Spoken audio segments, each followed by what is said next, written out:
Hey, what's going on, everyone? This is Greg Schaible with sportsrehabexpert.com and On Track Physiotherapy, and today we're going to be talking about the number one thing that you need to know if you're dealing with an injury, or you, as a rehab clinician or strength coach, help people overcome injury and painful problems. So this is something that I continually talk about as part of the Sports Rehab Expert members area, as far as how rehab clinicians, strength coaches can help somebody who is in pain, and I also talk about it through the Sports Rehab Expert certification. In addition to that, this is something I also preach on a day-to-day basis with my clients as part of On Track Physiotherapy, who I'm helping them overcome some type of injury or problem that they may have. So this pertains to you greatly, and I think it's the number one thing that you need to know that is currently not talked about too much at other rehabilitation facilities. And oftentimes it's the missing component of why you may still be in pain or why you're dealing with reoccurring injuries. So if you could do me a favor, if you find this video helpful, feel free to share it out with someone who you think may be in need and may find it helpful, and then also subscribe to the channel to make sure you find other helpful videos and tips that we put out in the future. So in most instances, when we talk about an injury, it really just comes down to this equation of capacity on one side and load on the other side of the equation, or stress on the other side of the equation. You can think about those two ends of the equation, and we want them to be fairly equal with one another, or the capacity being greater than the stress. Because once that flip-flops and the stress is now greater than the capacity, that's when injury starts to occur, and that's what we need to be careful of. Now, the ironic thing is that we occasionally need that stress to slightly go above what the current capacity of that tissue is, so that the tissue capacity ultimately grows back and becomes more resilient and more and stronger ultimately too, so that you're less likely to get injured. So every tissue in your body has a capacity to withstand injury and withstand stress. This goes for muscles, ligaments, joints, meniscus, all of the above there. All those tissues have a capacity to withstand stress. And people who are inactive and very sedentary, their capacity is much lower to withstand stress, which is why it's much easier when a stressor is applied for them to get injured.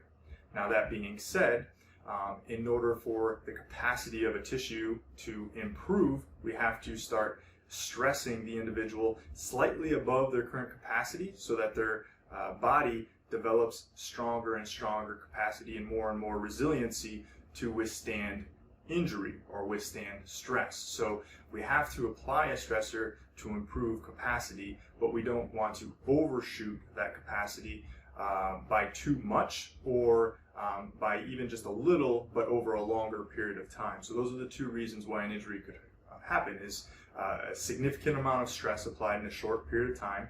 Think of this as a person who's never gone for a run before, but then all of a sudden they start running miles and miles and miles, or the person who goes up for a rebound in basketball, comes down on an ankle, and then rolls their ankle.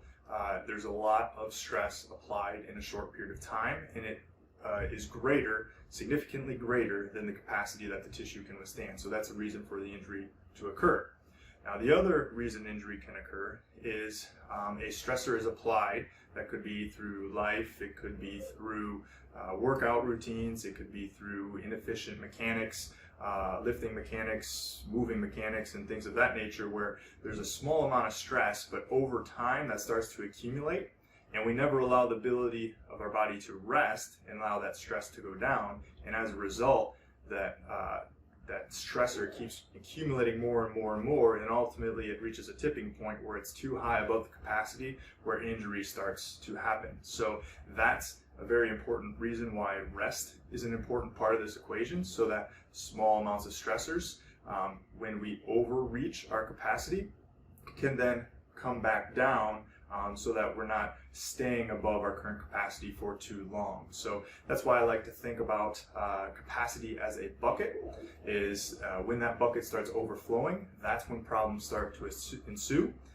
So we don't want that bucket to overflow. The way we can withstand more stress is build a bigger bucket through a lot of strength training means, but then also we want to be efficiently, mechanically, biomechanically as possible, so that we limit the amount of stressors that are going into the bucket. And then we also need a satisfactory time period for rest to occur, so that the bucket, we can put a nozzle on the bucket and that starts draining the stress out, and we can recover so that we can apply new stressors in the future, and we keep a high level of capacity.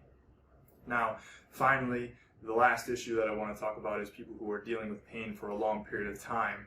There could be periods where they are in pain and then all of a sudden they're out of pain, but when they try to restart activities that they normally would do, pain seems to always keep coming back, and there's this vicious, endless cycle that occurs.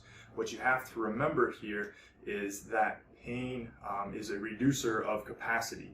An injury is a reducer of capacity. So if you've had a reduction in capacity, it takes time and a very thoughtful and mindful, gradual exposure to stressors to build your capacity back up again to where it used to be.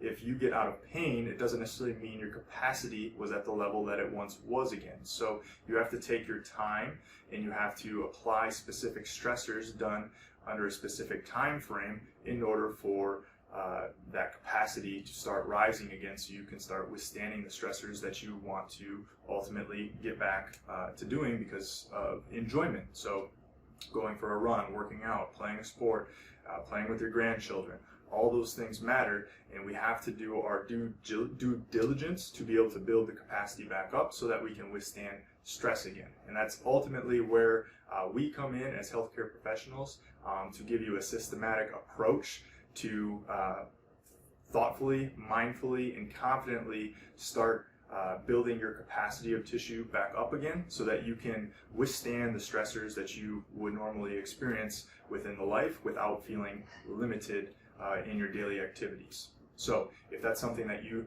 think is helpful, feel free to share it with somebody who may find this video helpful. And if it's something that you're currently dealing with a problem, whether you're a rehab clinician who wants to learn more about how we apply these methods in the rehabilitation and strength and conditioning environment, or if you're an individual who wants to be active again but is currently dealing with some sort of pain or discomfort and can't seem to shake it, feel free to reach out to us at Greg@sportsrehabexpert.com, and we'd be more than happy to help you out along the way.